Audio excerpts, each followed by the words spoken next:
Let's start the way we always do. Given the skyrocketing rates of loneliness, depression, anxiety, and suicide since the release of the first iPhone in 2007 and Android phone a year later, we can say that our first attempt as human beings at creating healthy social relationships has largely failed. I'm Dr. Anthony Silard, your host of ReSocial. Are you the type of person who values nothing more in your life than your close relationships? If you are, ReSocial was created for you.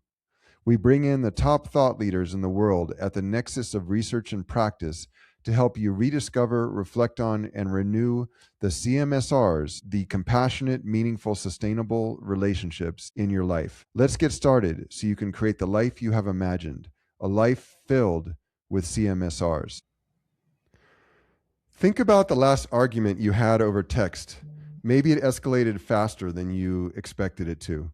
Maybe the other person came across as colder or more hostile than they probably meant to be. There's a neuroscientific reason for that, and once you understand it, you can't unsee it. Hello, I'm your host, Dr. Anthony Silard, and welcome to ReSocial, where we reflect on, rediscover, and renew how we approach social relationships so we can develop CMSRs, compassionate, meaningful, sustainable relationships. Today, I'm joined by Professor Juliana Schroeder from UC Berkeley, one of the world's leading researchers on how we communicate, how we read each other's minds, and how the tools we use to connect are quietly changing what it means to be human to one another. Dr. Juliana Schroeder, welcome. So happy you're here with us at ReSocial. Thank you for coming. I'm so happy to be here. Thank you. Now, I got to share with our listeners here. Juliana has a very special place in my heart because we've been collaborating, working together. I don't know, 5 years or so. And I called up Juliana. This was last spring, and I said, "Hey, we're doing a leadership conference in Mexico. We have about 225 nonprofit directors coming from all over Mexico. It's going to be in Querétaro in central Mexico." And I basically was recruiting her and asking her if she'd volunteer her time like I do and the other professors and trainers. And it was just like no pause. She's like, "Yes, I'd love to do it." And she came and let's just say standing room only. Her session was just fantastic. Her sessions, she did a number of sessions there, and we got to spend some time together. So I'm really happy we can now go from there to ReSocial and have you here with us. So thanks again for joining, Juliana. That was an amazing experience, Tony. Thank you for having me there. Yeah. You were amazing. So, Juliana, you've been doing research since you were 14. What were you trying to figure out back then, and why? They say that research is me search. And so what were you trying to understand, and is it the same question you're still asking today? Yeah, I've always been excited about the creation of knowledge and how do you come up with new ideas. And I've always been skeptical about knowledge. Like I remember as a child, even, going through school, like questioning everything that the teachers taught me, which I think all of my teachers found very frustrating and challenging. But I think I've always had that mindset. I went to a high school that was focused on science and tech. It was a magnet school, and everyone did research in their final year. I thought I was going to be a chemist. Tony, I thought I was going into the hard sciences. I was really excited about chemistry and like how molecules. I believe it because you have this combine. completely scientific mind. I know that from when we worked together. Thank you. I've always kind of, and sometimes I try to draw the parallel with like now I've moved into social chemistry, but it is different. I got exposed to the social sciences in college. I took a psychology and economics class, and I just fell in love with the idea of how the mind works and how human behavior is so complex.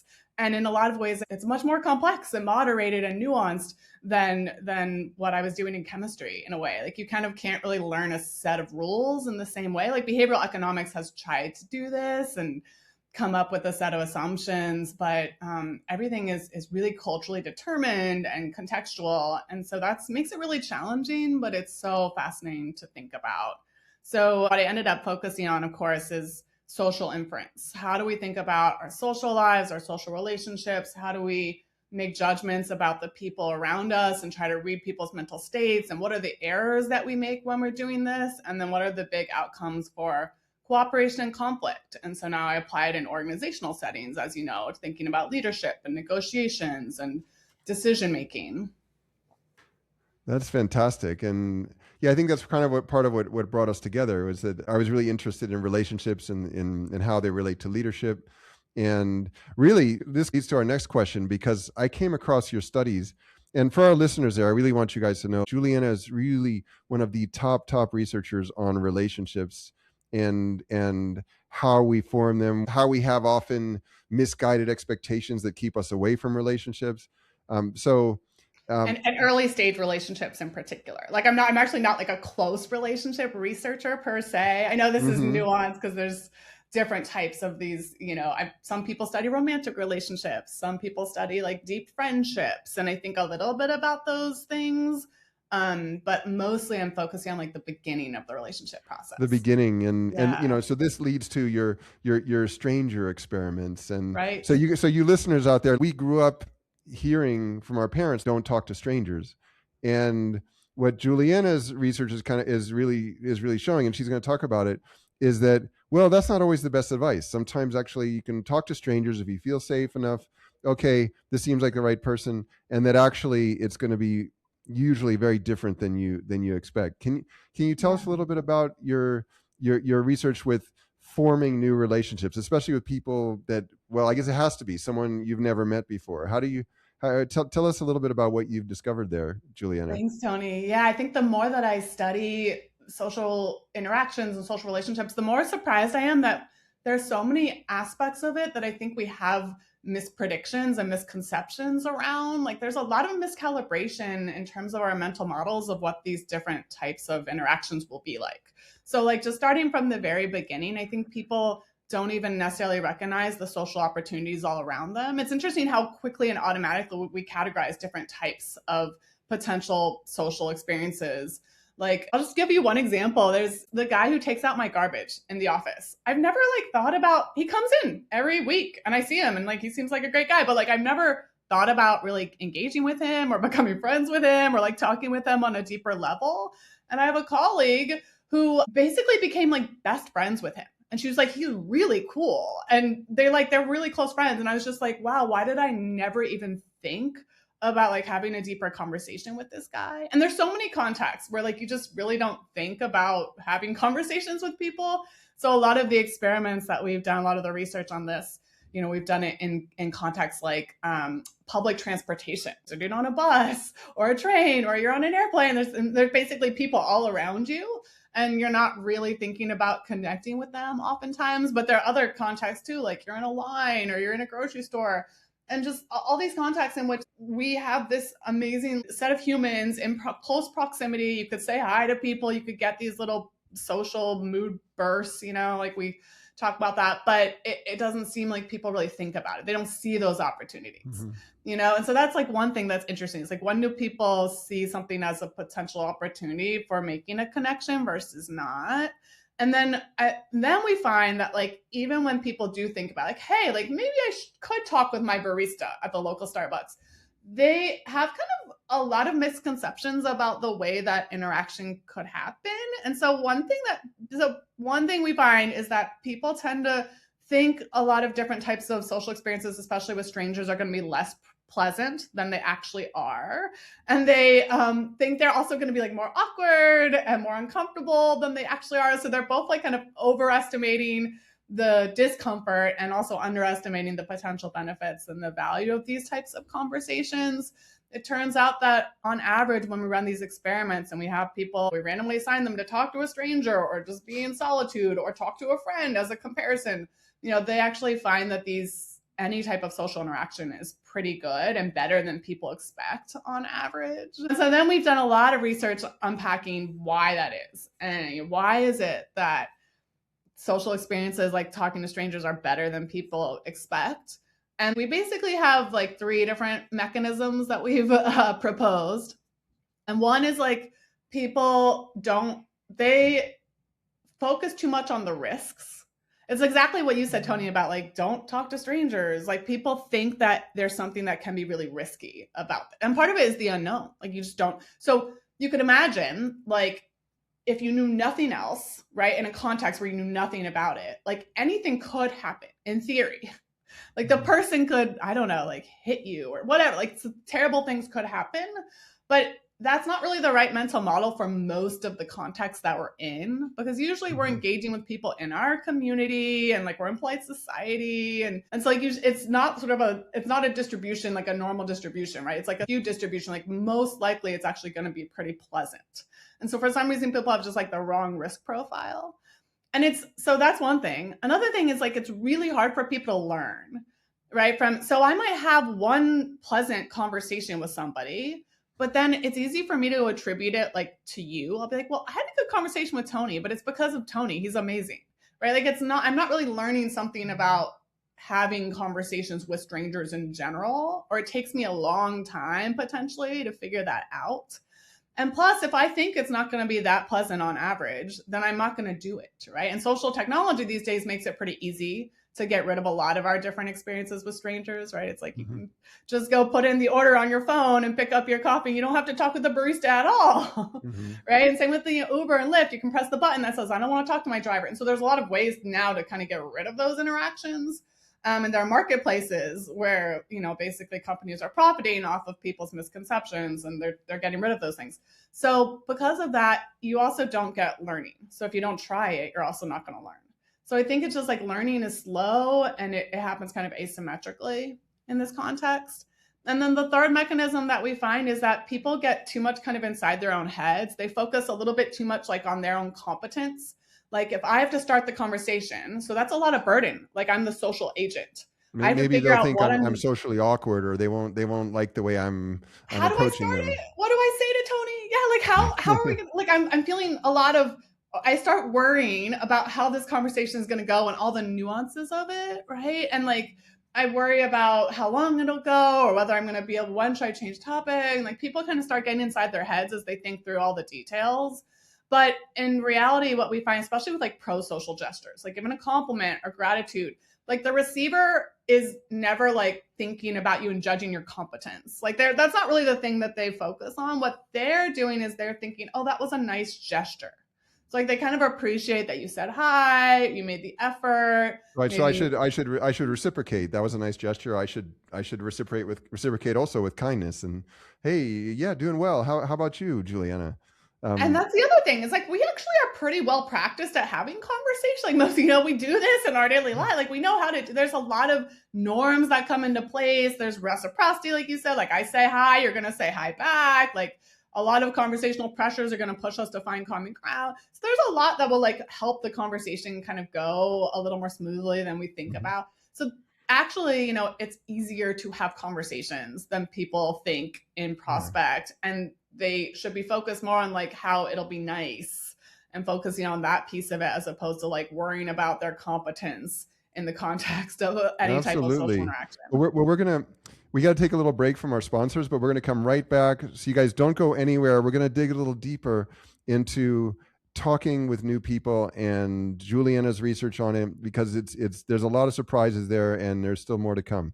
Is there a protective shell around your heart holding you back from the connection you know is possible in your life?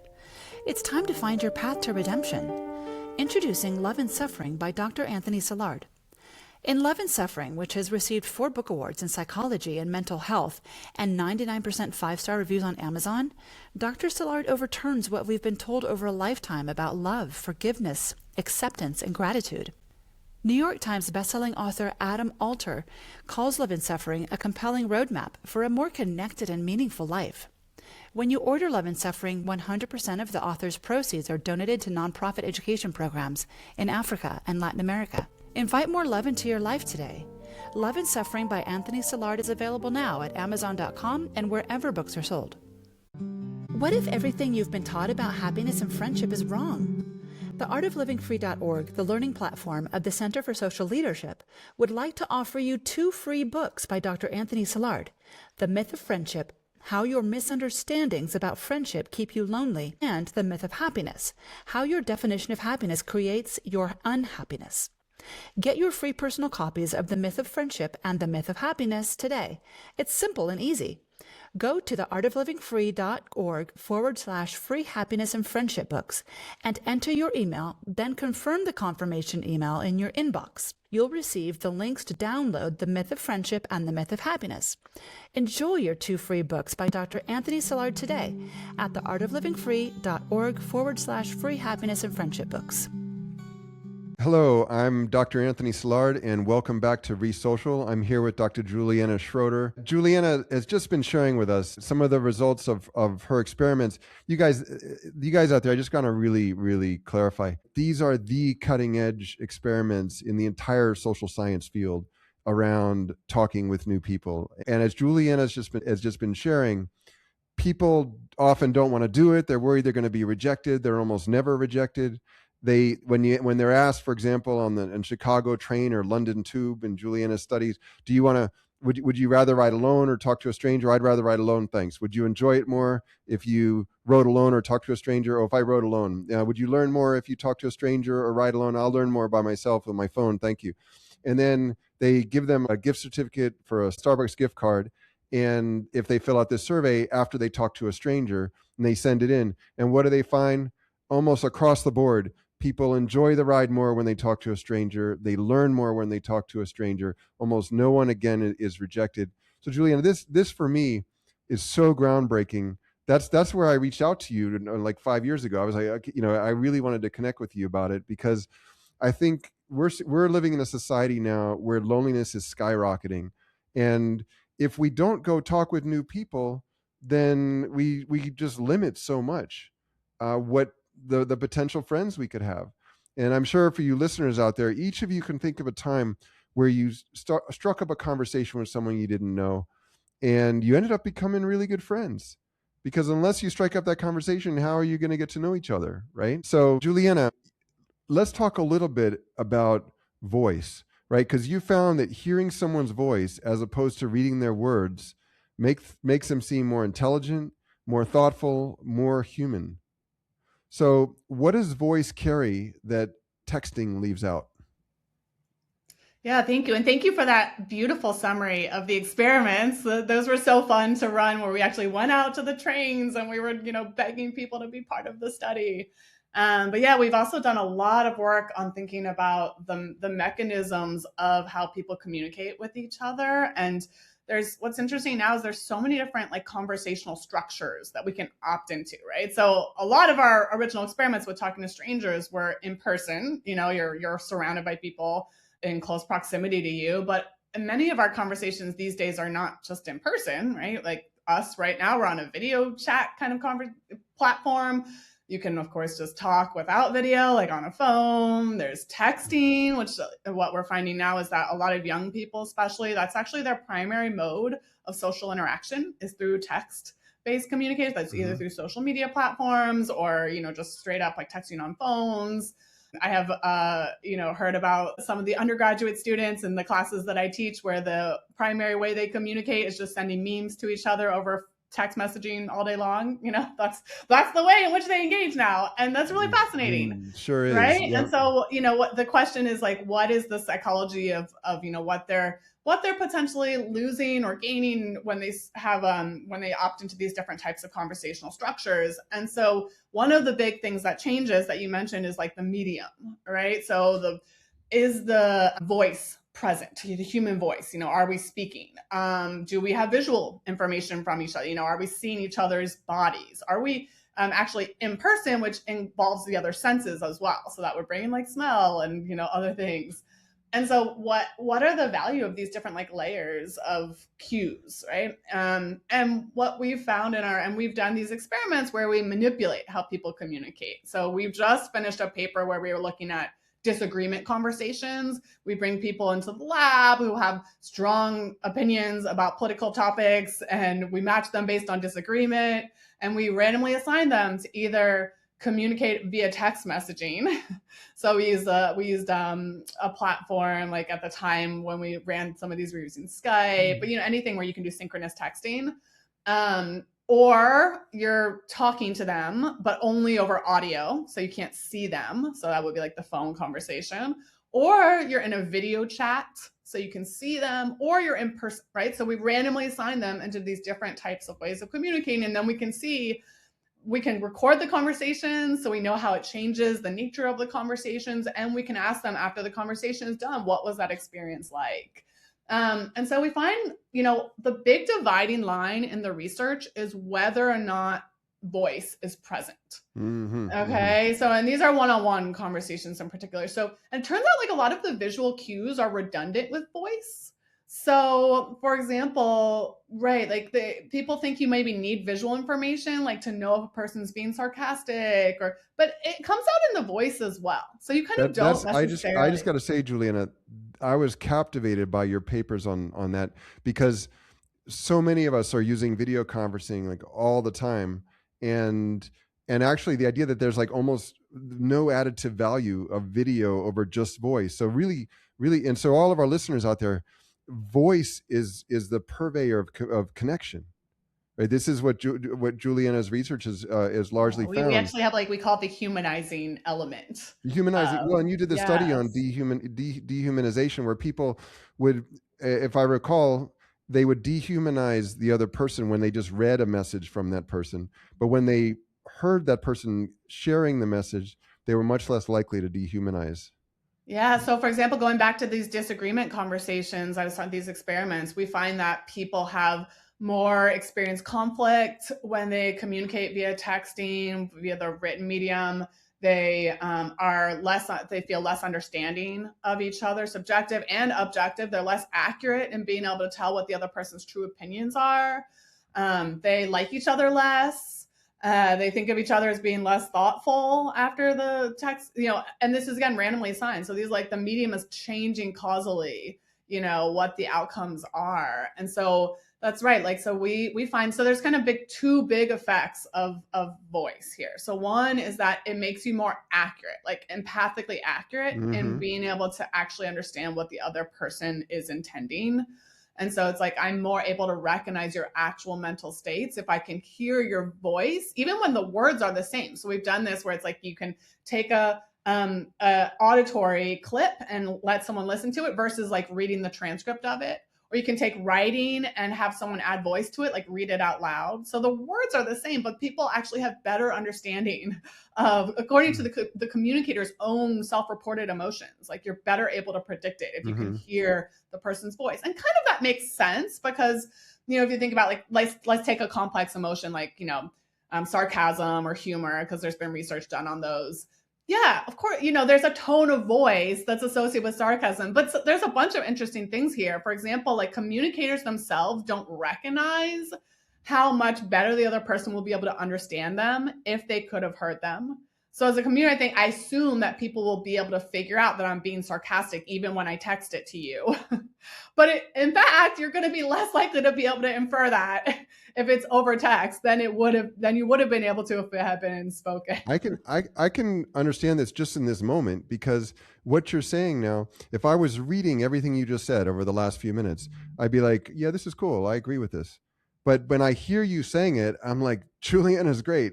Like, I feel much more. There's something else. There's another element. Yeah. So it's like, it's both that the voice is imbuing the words with a different sort of meaning. So you're getting more kind of insight into the meaning that I'm intending as a speaker. Okay. But then also there's the second thing, which is where you're kind of going, I think, which is that we actually suggest that when you hear a person's voice, not only does it like give you more accuracy into their mind, but it actually like makes you, it is a mean level difference. It like makes the person seem more competent and warm. It kind of creates this mindfulness, right? So there's something you like me more. Absolutely. But so I got to ask you this. So when I was doing my doctorate in Barcelona at ESA Business School, I was there and I had a really good friend, this guy, Robert, right, from Scotland. And he ended up marrying this woman from Poland he met there. And we were, my wife and I, really close friends with both of them. And he told me that in the 2 years of his MBA, that he never had a phone call with another student. Everything was by WhatsApp text messages. So what would you advise to our listeners if they're having almost all their communication with others through the written textual medium and they're not building these connections? How do they sort of shift out of that start having more voice mediated connections so they can actually start making friends again. Yeah, at the highest level, I think you're exactly right, Tony, that when you're engaging via voice, that is like a more humanizing, intimate, connective medium because of all these like cues that you're getting out of the person from the sound of their voice. And so if you want to have like a real connection with someone and actually understand them in kind of complex, like if you're in a disagreement, you really works so much better if you can talk with them and synchronously and have an actual conversation that is spoken, right? And so what I find is that sometimes when people start by texting, it might make sense at some point to move into the spoken medium in order to get deeper, right? Or like maybe not become person. so polarized. Yeah, right. So if you're starting to have a little conflict, you're disagreeing with someone, maybe we were emailing back and forth about some research, but now it's like things are getting a little more complicated. We need to switch over to speaking. That is the better medium, and we have choice, so we can switch. And we should switch. This is fantastic, and I feel like we could talk for hours more, but I definitely want you to come back on ReSocial very soon.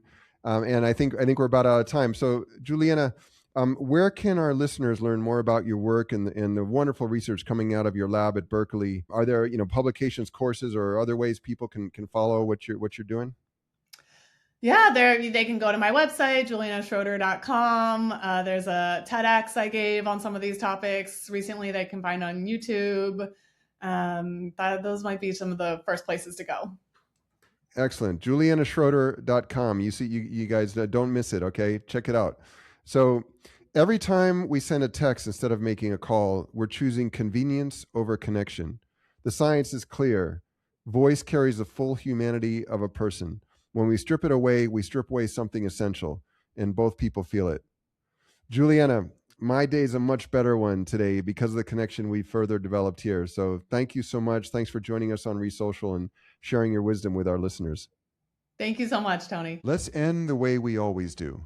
Until we meet again, please remember that between you and the CMSRs, the compassionate, meaningful, sustainable relationships you desire in your life, lies an invisible social barrier you construct in your mind. It's entirely up to you to push through this barrier and watch it disappear into the mist. Be the change you desire and reach out to another person. Then use the tools you learn, refine, and align with your own values in ReSocial to develop a CMSR. Be kind, be generous, and be caring. I'm Dr. Anthony Silard. Thank you for joining us on ReSocial. I'm looking forward to being together with you again next week in the world filled with CMSRs we are creating together.